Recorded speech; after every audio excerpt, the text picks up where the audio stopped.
দরদি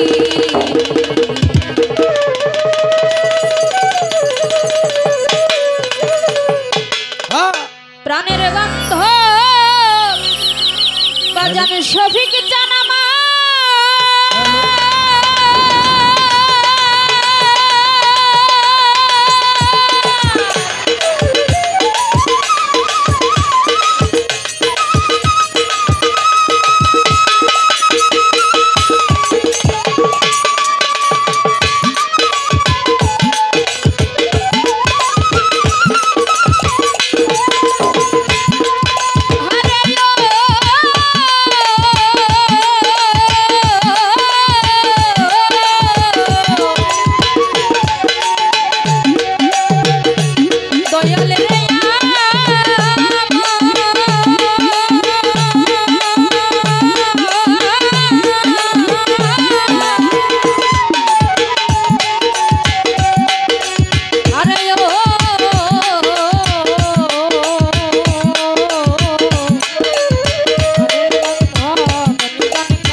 দয়াল গো মহাপ্রভু কল্পতরু আমি শুনেছি এ সংসারে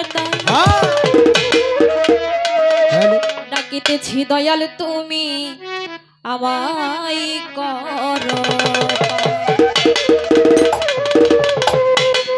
ওরে পার করো পাহাড় করো মাওলা গো তুমি পার করিয়া আল্লাহ তুমি যদি পার না করো তোমার বরকতে রে কবি এবং উস্তাদ গুরু দয়াল গো নিয়ামতের গোলাম আবারে পার কইরা লও বরকতে বাজনে হইয়া এবার সরস্বতী তুই বিনা নাই রে গতি আমি ডাকিতেছি তোমারে ওরে তোমার গানে তুমি গাইবা উসিলাই আমি তাই দরবার ওরে পাহাড় পর্বত খুঁজিয়া বেড়াই আমি খুঁজিয়া হইরা তাই তো আজ দাঁড়াই আছি এই দরবারে শর্মিন সরকার আসসালাতু আসসালামু আলাইকা ইয়া রাসূলুল্লাহ আসসালাতু আসসালামু আলাইকা ইয়া হাবিবাল্লাহ আসসালাতু আসসালামু আলাইকা ইয়া শাফিউল মুজনবিন আসসালাতু আসসালামু আলাইকা ইয়া রাহমাতাল লিল আলামিন। ভাই ভালো মন্দ কিন্তু আপনার কাছে, আপনি একটু বুঝে শুনে রাখবেন যেন ডিস্টার্ব না হয়। মাওলা তোমারি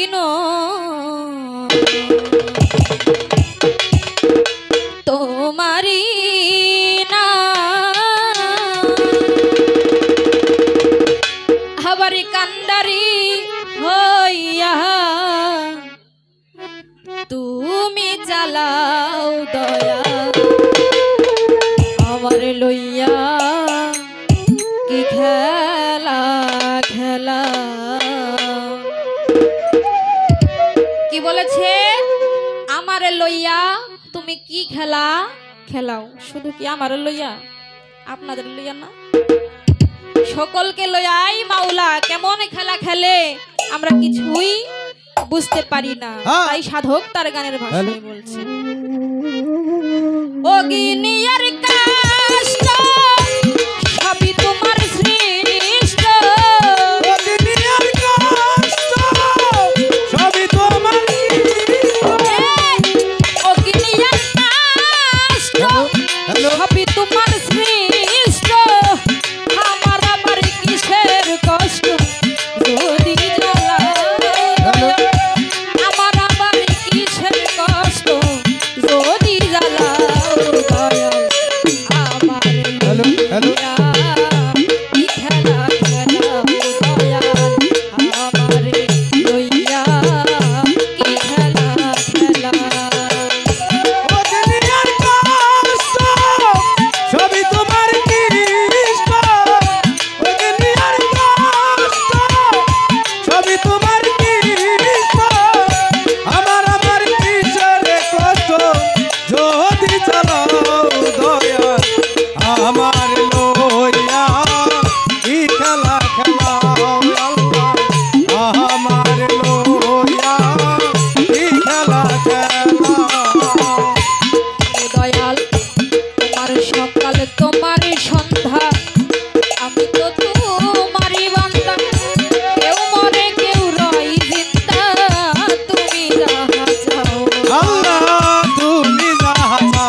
সব তুমি বলাও দয়া, সত্য মিথ্যা হোক বা না হোক, সব তুমি বলাও দয়া।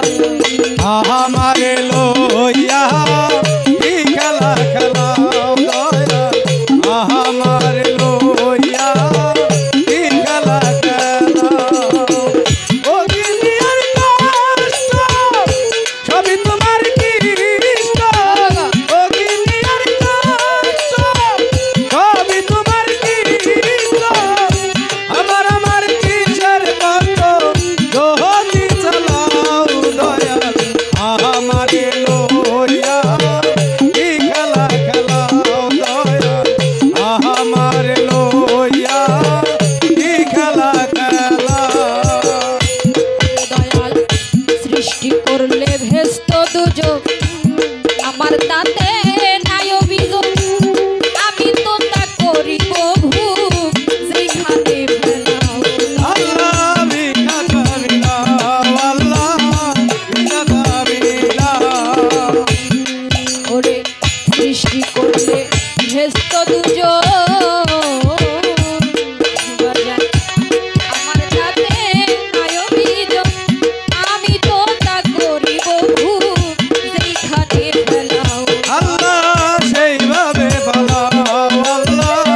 দেখতে মনে চাই নবীরে, দেখতে মনে চাই।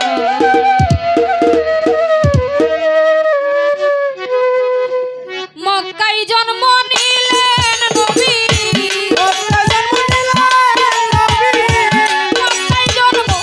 মক্কায় জন্ম নিলেন নবী, মদিনাতে চলে যায়। দেখতে মনে চাই নবী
কর্ম করতে পারলাম না, দয়াল নবীকে দেখতেও পারলাম না।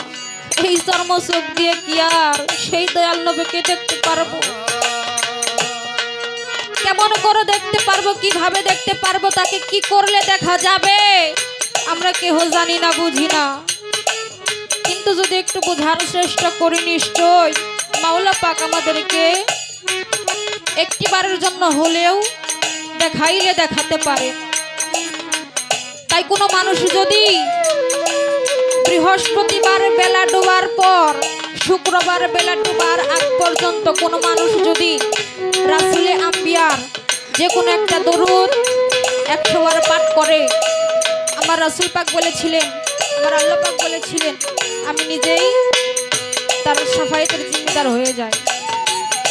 কোনো একদিন এক ব্যক্তি ওই আসরের নামাজের পর নদীর ধারে গিয়া ওই রাসূলে আম্বিয়ার দরুদ পাঠ করে। প্রত্যেক দিন এইভাবে সে দরুদ পাঠ করে, আসরের পর থেকে মাগরিব পর্যন্ত। প্রত্যেক দিন যায়া নদীর ধারে যায়া সেই রাসূলে দরুদ পাঠ করতে থাকে। এইভাবে ওইখানে ওই পানির মধ্যে একটা মাছ ঘোরাফেরা করে, আর সেই মাছটা প্রত্যেক দিন ওই রাসূলের দরুদ পাঠ শোনে। এইভাবে করতে করতে ওই লোকটা অনেক দিন, একদিন, 2 দিন, 1 সপ্তাহ, 1 মাস, এইভাবে 12টি বছর সে রাসূলের দরুদ পাঠ করেছিলেন। আর সেই দরুদটা ওই মাছটা প্রত্যেক দিন আইসা শুনত। এইভাবে অনেক দিন করার পর ওই যে মাছটা ঘোরাফেরা করে, ওই মাছটার সেইখানে যায়া ওই রাসূলের দরুদ পাঠ শুনতে পারে না।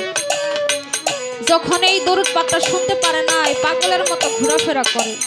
কারণ যেই লোকটা দরুদ পাঠ করত সেই লোকটাই ইহ জগৎ থেকে চলে গেছে।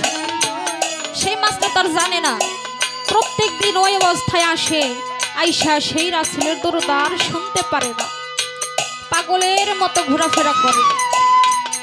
12টি বছর সেই মাছটা রাসূলের দরুদ পাঠ শুনছে, আর কিছুদিন হয় সে রাসূলের দরুদ পাঠ শুনতে পারে না। এমন ভাবে তার ভাবটা অন্যরকম হয়ে গেছে, পাগলের মতো ঘোরাফেরা করতে আছে। এরকম করতে করতে একটা জেলের জালের মধ্যে ওই মাছটা আটকা পড়ে গেছে। যখন ওই মাছটা আটকা পড়ে গেছে, জেলে তো দেখা খুব খুশি হয়েছে যে জীবনে কত মাছ মারছি, কিন্তু এই রকম এত সুন্দর চেহারার মাছ আমি কোনোদিন মারি নাই। আজকে আমি মাছটা বিক্রি করব না, এই মাছটা আমি বাড়িতে নিয়ে যাব, বাড়িতে নিয়ে যাইয়া রান্না করে খাবো। যখন মাছটা বাড়িতে নিয়ে গেছে, নিয়ে যাওয়ার পর বিবিরে বলতেছে, বিবি তুমি এই মাছটাকে কাটো, আমি একটু গোসলটা সাইরা আসি। এই বলে মাছটা কাটার জন্য দিয়ে সে গোসল করার জন্য চলে যায়। কিন্তু বিবি অনেক চেষ্টা করতেছে, কিন্তু কোনোভাবেই ওই মাছটাকে সে কাটতে পারলো না। বললো কি ব্যাপার, কত মাছ কাটছি, কিন্তু এই মাছটাকে আমি কোনোভাবেই কাটতে পারতেছি না। মাছ কাটা তো দূরের কথা, মাছের একটা চুচা পর্যন্ত আমি কাটতে পারতেছি না। থাক, এই মাছটা আমি কাটবো না, সে আসো। যখন ওই লোকটা গোসল সাইরা বাড়িতে আসছে, আসার পরে দেখে মাছটা লাফাইতেছে, তখন বিবিরা বলতেছে কি ব্যাপার, তোমাকে মাছটা দিয়ে গেলাম কাটার জন্য, আর তুমি মাছটা কি কাটো নাই? বলতেছে আমি মাছটা তো কাটার জন্য চেষ্টা করছি, কিন্তু মাছটা তো আমি কোনোভাবে কাটতে পারলাম না। দেখেন আপনি একটু চেষ্টা করে আপনি কাটতে পারেন কিনা। তখন ওই জেলে নিজেই বৈশা গেছে বটি নিয়া মাছ কাটার জন্য। মাছ কাটা তো দূরের কথা, একটা চুচা পর্যন্ত সেও কাটতে পারলো না। বলে মাছটা আমি কাটবো না, যেহেতু কাটতে পারতেছি না, তাহলে আমি এক কাজ করি, বড় একটা কড়ার মধ্যে তেল ঢাইলা দিয়া এটাকে আগুনে পুড়িয়ে খাবো, ভেজে খাবো। এই কথা বলে বড় একটা কড়ার মধ্যে অনেকগুলো তেল ঢাইলা দিয়া তেলটা যখন টকটক টকটক করতেছে, ওই মাছটা যখন ছেড়ে দিয়েছে, দেখে ওই মাছটা ওই গরম তেলের মধ্যেও তার কোনো কিছু হয় না, সে ওই তেলের মধ্যেও সাঁতরাইতেছে। যখন এটা দেখছে, দেখার পরে তো তার আর কোনো কোনো কিছু বুঝার বাকি থাকে না। নিশ্চয় এই মাছের ভিতর কোনো কিছু লুকিয়ে আছে। যেই মাছটাকে আমি বড়িতে কাটতে পারলাম না, গরম তেলের মধ্যেও আমি পুড়তে পারলাম না, তাহলে এই মাছটা কি করে আমি খাবো? এই মাছটা আমি যেখান থেকে আনছি সেইখানে নিয়ে আবার ফেরত দিয়ে আসবো। যখন মাছটাকে ধরে নদীর ধারের দিকে চলে যায়, দেখে ওই যে যখন সময় হয়েছে দরুদ পাঠ শোনার, যখন দরুদের সময় হয়েছে, ওই মাছটা থেকে কেমন যেন একটা রাসূলের গন্ধ আর কেমন যেন একটা দরুদের আভাস ভেসে আসতেছে। এটা দেখে ওই জেলে বুঝতে পারলো নিশ্চয় এটা সাধারণ কোনো মাছ নয়। যেই মাছের মধ্যে রাসূলের দরুদ কিয়াম জিন্দা থাকে, সেই মাছ কি কখনো সাধারণ মাছ হতে পারে? এর জন্যই আমি এই মাছটাকে কোনোভাবেই কোনো কিছু করতে পারলাম না। তাই বাজান, কোনো মানুষের দিলের মধ্যে যদি ওই রাসূলের দরুদটা যদি জিন্দা থাকে, তাহলে দুচকের আগুনেও তাকে স্পর্শ করতে পারবে না। তাই কবি সাধক এখানেই বলে গেলেন।